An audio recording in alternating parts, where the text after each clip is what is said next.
Hello, Thielbogen here. To my fellow workers in the vineyard worldwide, greetings. Today's talk is part two of a talk titled Misogyny, a Feminist Production. I would recommend listening to part one if you haven't done so already. Very well. I would like to seize the offensive and turn the tables against feminism as such. The interesting thing about feminist rhetoric is the amorphous and free-floating way it treats misogyny as a concept. The M word is stuck randomly to a gamut of operations, conditions, or behaviors which lack organic continuity and don't always reliably signal disaffection toward women as a class. Yes, when the feminists speak of so-called misogyny, they are talking about a passel of things that barely cohere with one another. Clearly, then, we need to put asunder what feminism has glued together. So, let's get started with a mental inventory. Break apart so-called misogyny into its separate ingredients and compose a checklist. Let's just say that your list embraces 12 items. Study those items one by one and make an honest decision. Is the behavior in question something which only men do, or is it something that both sexes do about equally? If the latter, then scratch off that item as a thing of no further utility in the field of anti-male politics. For if women do it too, then it is no longer a male issue, but a human issue. So the feminist can't use that item against men anymore without making their hypocrisy evident to the world. If so-called misogyny refers to 12 different things, then we must use a separate word for each item. And if the term misogyny itself is to be used at all, it must be used in a tight, narrow, limited way and not jumbled indifferently into the same salad with 11 other things. Given that the word misogyny is bandied about in such a deceitful manner, I am not in duty bound to take it seriously when it crops up in speech or writing. I am entitled in all cases to view it as a suspect item. There is no harm in that, since it is only a word. And in back of the word, it is only a concept. That said, bear in mind that the feminist concept of misogyny is only a mental model of reality. It is not reality as such, and worse, it may be wildly different from reality, so we are permitted to question it. And now, being the mountain goat that I am, I will demonstrate some appalling leaps upon dangerously narrow cliffs. Observe. It has been said that the abstractly named entity called men can, quote, stop rape. Okay, fine. I'll grab a beer and sit here watching and see how men accomplishes such a feat. I'm sure it will be interesting. But seriously, the anti-male social order in which I am embedded doesn't pay me enough that I should trouble my head about women's issues. Seriously. In purely objective terms, given the present political status of men as a group, no male citizen is obligated to so trouble himself, although assuredly at his sovereign pleasure he has the option of so doing. At his sovereign pleasure. Now, I understand that certain women may have had an unpleasant experience involving somebody male, for example, getting raped. But the minute they adopt feminism as a moral political stance upon this earth, they forfeit any actual or theoretical claim upon my sympathy.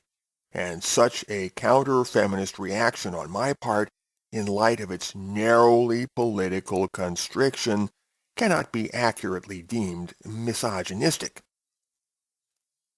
What I have just said sounds harsh.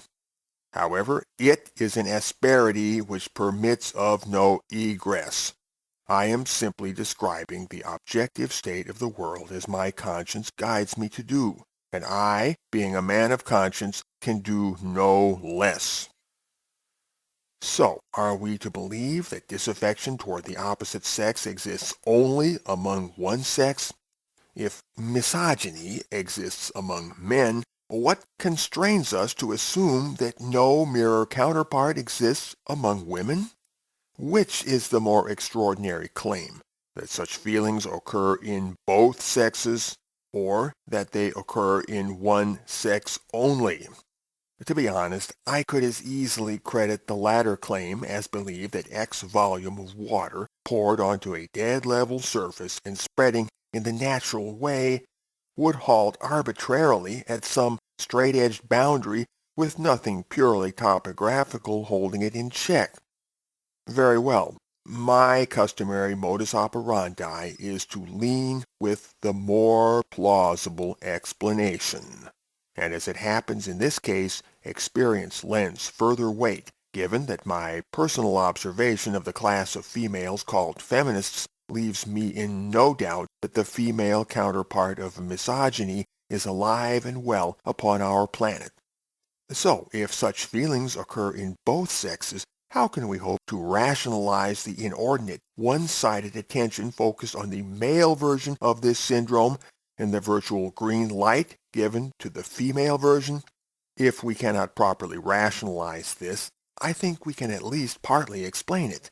Simply put, if I were a feminist, I would see no political advantage in calling attention to the brazen double standard, and I would either ignore man-hating among women or seek somehow to exonerate it. That's what I would do if I were a feminist. However, I am not a feminist. Rather, I am a male non-feminist, and so I freely direct attention to man-hating among women. I will neither ignore this or seek to exonerate it.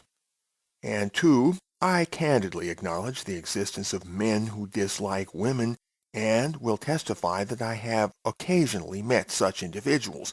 It does not interest me to make excuses for them, nor, to be honest, does it interest me to assume any posture toward them whatsoever. They are small beer in the scheme of things, and they are welcome to their opinion.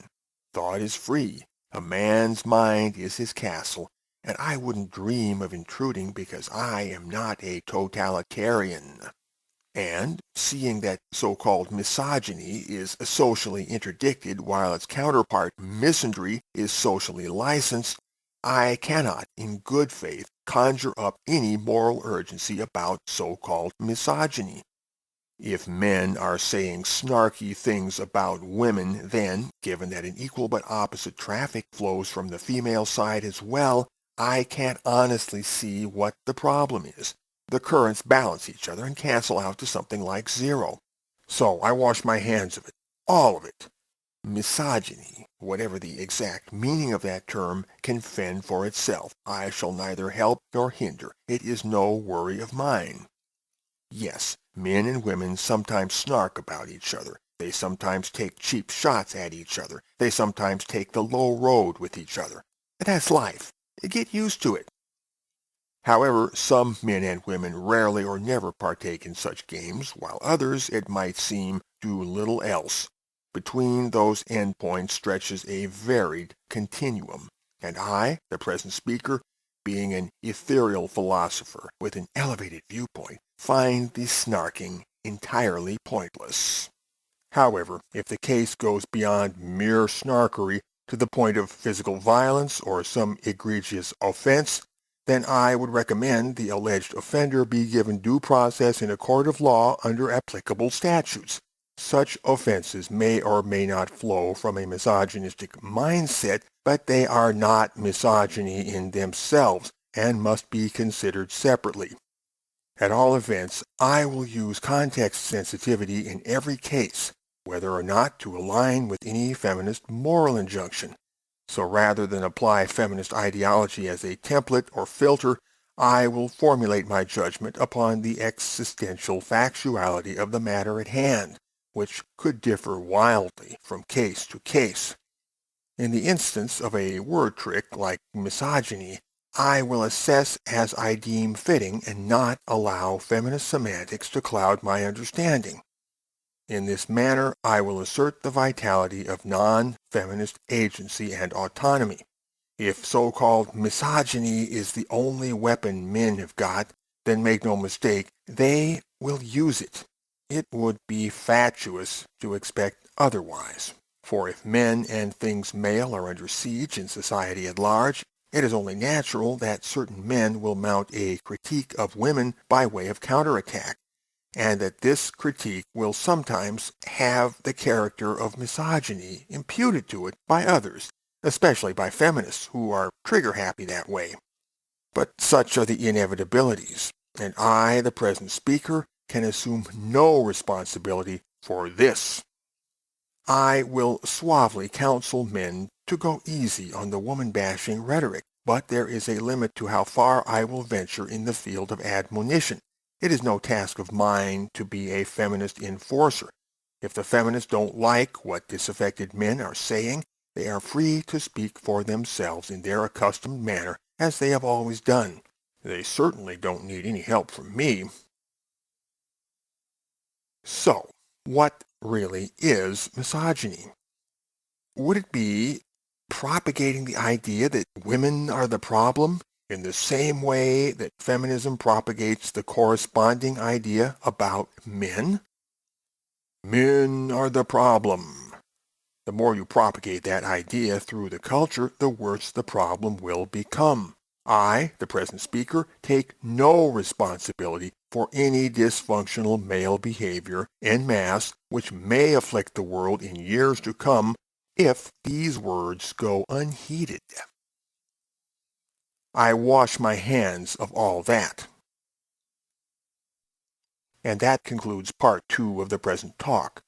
Part 3 will be given in the recording which follows. Thielbogen. Out.